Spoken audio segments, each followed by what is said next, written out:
Hello, welcome to my channel Math with Nazia. In this channel, you will find a lot of tips and tricks across all the topics in math. If you are new to this channel, click on the subscribe button and hit the bell icon so that you get a regular updates of all my videos. So, in this video, we are going to learn about IMO sample papers. This is an IMO SOF exam for class 6 mathematical reasoning skills.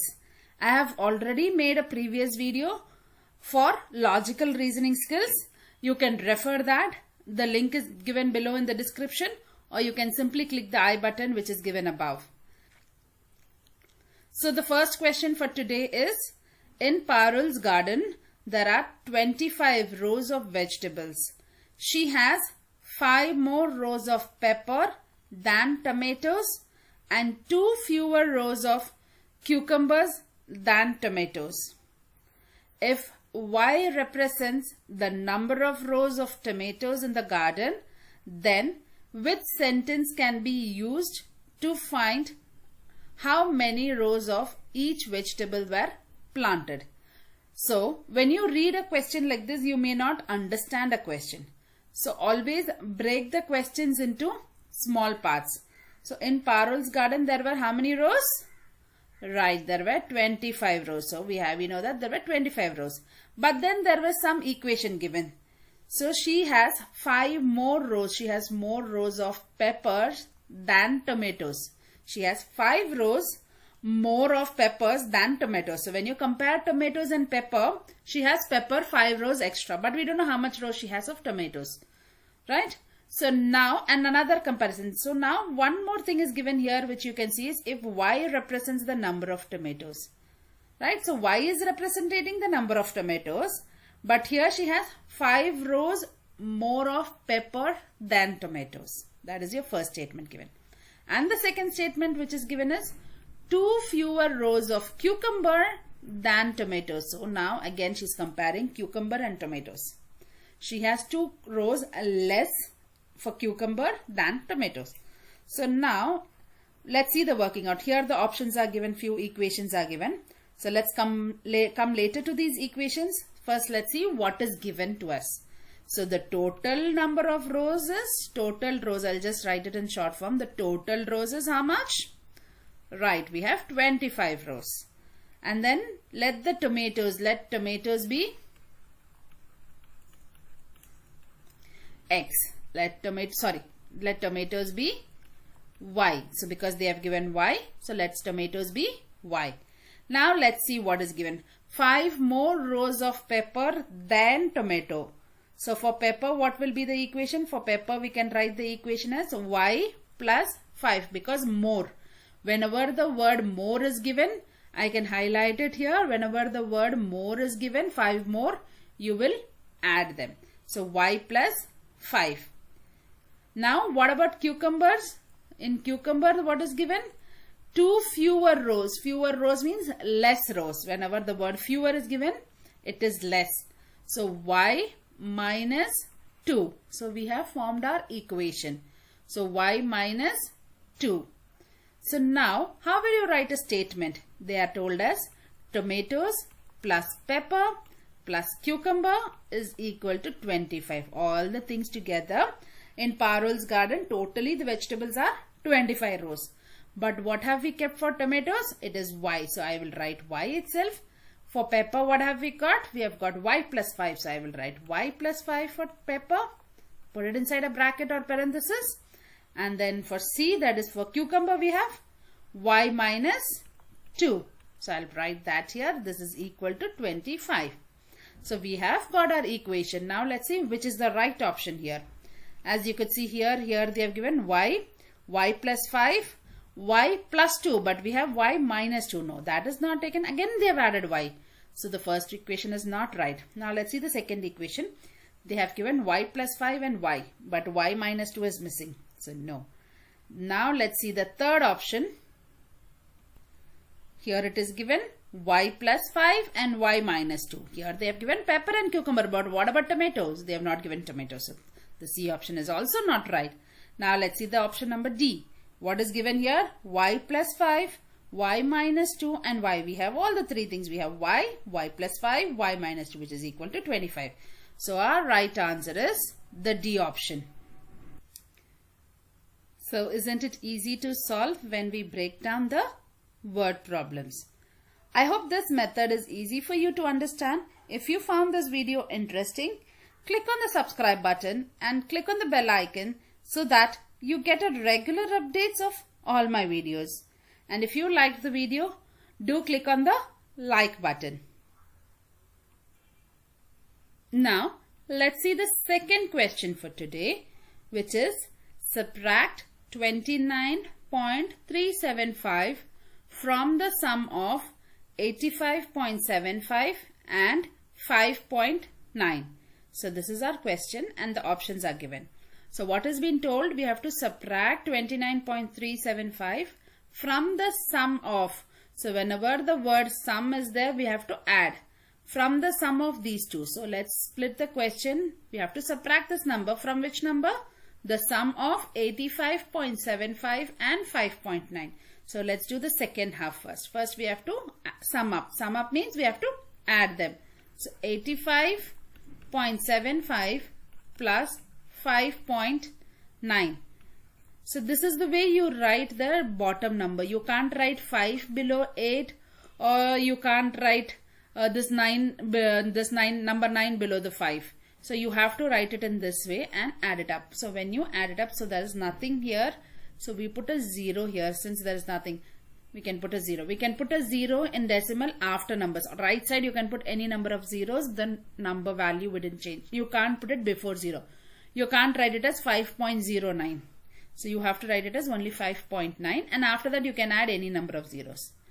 Same way here, before 5 we can add any number of zeros, not a problem.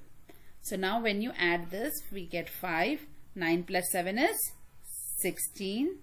And then there is a carryover 1. Then it becomes 11. Again a carryover 1. Now we have 91.65. So we have to subtract 29.375 from 91.65. So from whenever after from, whatever comes after from, we will write that first. So after from is 91.65. And before from, what do we have? 29.375. So I will write 29 point. So everyone writes the whole number right. When it comes to decimal, there is a confusion. So here you would write it as 375. As I told you. So after the decimal, you can put right side any number of zeros, not a problem. The number value will not change. Now we have to subtract these two. So let's subtract these two. So 0 minus 5, is it possible? No. So we are going to borrow it from here. This becomes 4 and this becomes 10. So 10 minus 5 is 5. 4 minus 7, is it possible? No. As usual, we will borrow or regroup. So this becomes 14. 14 minus 7 is 7. 5 minus 3, 2. So the decimal part subtraction is done. So now 1 minus 9, is it possible? No. So we will again borrow or regroup. This becomes 11. So 11 minus 9 is, right, it is 2. So 8 minus 2 is 6. So the answer which we have got is 62.275. So whenever you subtract, check your borrowings correctly, or if you are not fine, you write the numbers so that you don't go wrong. So do we have that option of 6.275? Yes. So that is our A option. The others are not right. So our answer is 62.275. So whenever you get a question like this, whenever the word sum comes, it is addition. So then when we subtract, after from whatever comes, we will put it on the top, and before from we will write it down. Isn't it easy to understand now? So I hope this method was easy for you to understand. If you found this video interesting, click on the subscribe button and click on the bell icon so that you get a regular updates of all my videos. And if you liked the video, do hit on the like button. So now let's see the third question for today, which is the 5-day forecast for the South Pole lists the low temperature in Fahrenheit as minus 24, minus 28, minus 25 and minus 30 degree. Which choices shows the temperature in order from the lowest to highest? So now we have to form it in the lowest to highest form. So now it is given in negative. When it is given in positive, we can ask anyone, so 24 is the lowest temperature or 28. So it is easily, you can identify 24 is the lowest and 28 is the highest temperature. So when it is given in the positive numbers. But here the degrees are given in negative. So when we compare two numbers, let's compare 28 and 24 again. So when I put 24, minus 24 and minus 28. So you can easily, when it comes to negative, it's just the opposite of that. It's just the reverse of that. So minus 28 will be lowest and minus 24 will be the highest. So it is just the opposite way. So the positive and negative are opposite. So the temperature also you can see which is the highest and lowest. Now let's see the options given to us. So the option A is minus 24. They have told us minus 24 is the lowest. Usually I see students clicking this answer as minus 24, minus 25. So they just see the numbers. 24, 25, 28, 29, 30. Yeah, so this is lowest to highest. But no, this is not lowest to highest. This is highest. This 24 is the highest degree and 30 is the lowest degree. So this is not the right answer. Now let's see the second option. So the second option is minus 30. Okay, so minus 30 is the lowest. So that is given first. Now let's see the other orders. Then minus 28 and 29. See, this part is changed. And again 24 and 25 is changed. So this is not the right answer. Now let's see the option number C. So option number C, what is given? Minus 30, minus 29, minus 28, minus 25 and minus 24. So all the degrees are given in order. So the lowest temperature is 30, minus 30 and the highest temperature is minus 24. So this is the right option. So once we get the right option, it is not that you should skip the last option. So we can, or we have to always check all the options given here. So now you can see this option, minus 30 is correct, minus 29 is also right, minus 28 is also right, but here they have changed it to 24 and 25. So this is not the right answer. The right answer is number C, which is minus 30, minus 29, minus 28, minus 25 and minus 24. So this is the way you write the lowest to highest. So always remember, when it comes to negative, we'll write it in the opposite way. I hope this method was easy for you to understand. If you found this video interesting, click on the subscribe button and click on the bell icon so that you get a regular updates of all my videos. And if you liked the video, do hit the like button. Now, let us see the fourth question for today, which is, what is the value of the given expression? So the expression is given as 3 plus 3 times 3. Inside the bracket we have 4 plus 3. So how will you do this type of a question? And the options given to us is 38, 42, 45 and 66. Now let's write the expression which is given to us, which is 3 plus 3 times 3, and inside the brackets or the parentheses we have 4 plus 3.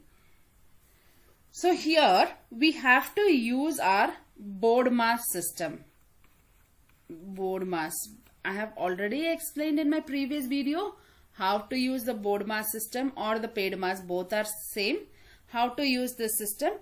If you want to refer, I'll put the link in the description below, or you can simply click on the I button given above. So here we have to always first remove the bracket. So let's remove this bracket. So there is no sign here. So when there is no sign in between a number and a bracket, it is assumed as a multiplication.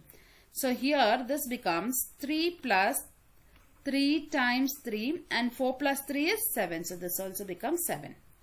Then off, there is no off. Then division, there is no division. Then it is multiplication. Now we have 3 numbers to be multiplied here. So first we have to multiply these 3 numbers.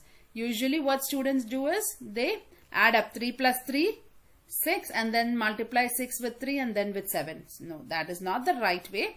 We have to first multiply these 3 numbers given here. So this 3 will be as such, the plus sign would be as such. Now 3 times 3 is 9. 9 times 7 is 63. So 63 plus 3 now we have to add, which is 66. So 3 plus 63 is 66. So our final answer is 66. So we used first the brackets, then multiplication, then addition. So always follow the BODMAS system. Let's see, do we have that option here? Yes, we have 66 here. So this is the right option. I hope this method is easy for you to understand. If you found this video interesting, click on the subscribe button and click on the bell icon so that you get a regular updates of all my videos. And if you like the video, click on the like button. So this is the part 2 of class 6 and there is a part 3 coming up. Do stay tuned for that. And thank you for watching till the end.